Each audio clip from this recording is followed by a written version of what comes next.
Eto mga lods, gusto nyo matutunan kung paano ko ginawa to. Lalong-lalo na sa mga baguhan dito kay CapCut. Tara, gawin natin. Let's go! Simpleng acting lang ginawa ko dito mga lods yan. Kunyaring may inihagis ako tapos sumakay lang po ako sa e-bike. Kapag meron na po kayo niyan, tara po sa CapCut, gawin na po natin. Dito mga lods, focus po muna tayo yung pag-alis ng e-bike po natin. Kayo na po bahala kung anong sasakyan ang gagamitin nyo dito mga lods. Sa pag-alis po ng e-bike, stay lang po tayo dyan. Tapos po, piliin po natin sa baba yung freeze. Kapag may freeze na po tayo, stay lang po tayo dyan. I-delete lang po muna natin yung sobra sa dulo. Hindi na po natin kailangan yan. Then yung pinrest po natin, i-move po natin sa unahan. Stay pa rin po tayo dyan dahil ibababa po natin yan gamit ang overlay. Hindi pa po tayo tapos dyan, stay pa rin po tayo dyan. Tapos po, piliin po natin sa baba yung mass. Then, piliin po natin yung rectangle.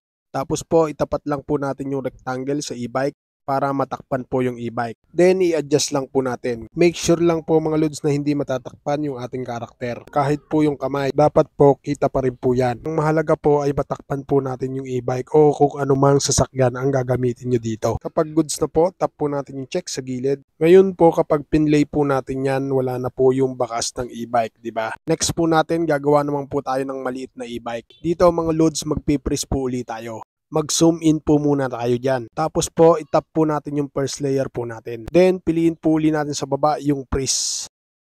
Ngayon po, may naka-press na po tayo. I-drag lang po ulit natin yan sa unahan, saka po natin ibaba gamit ang overlay.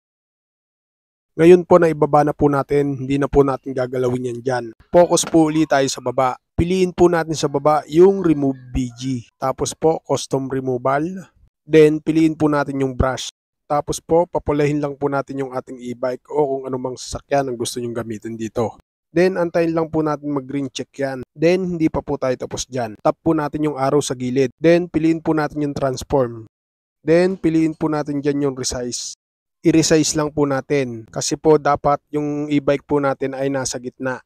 Kapag goods na, tap po natin yung check sa gilid.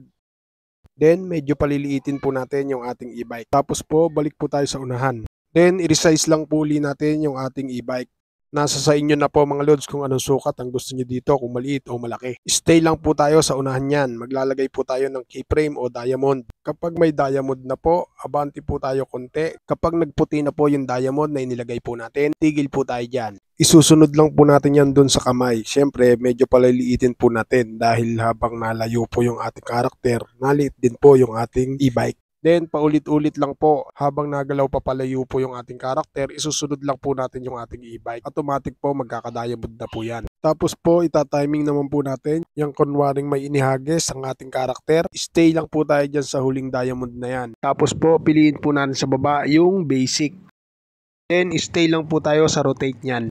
Dito mga lods, hindi na po natin kailangan imano-manong ipaikutin yung ating e-bike. Madali na po natin papapaikot ang ating e-bike dito. Lalong-lalo na po sa park na ihahagis na po natin yung ating e-bike. Siyempre po, itatiming po natin yan sa kunwaring naghagis na po yung ating karakter. Saka po natin dalhin sa taas yung ating e-bike. Kapag nasa taas na po, saka po natin galawin yung rotate niyan o paikutin na po natin yung ating e-bike. Tapos po, abanti po uli, itataas na po natin yung e-bike yung sa pinakamataas na angulo niya. Siyempre po, paikutin pa rin po natin. Sa susunod na abanti po natin, ibababa na po natin yan. Then, iikot po uli natin yan dyan.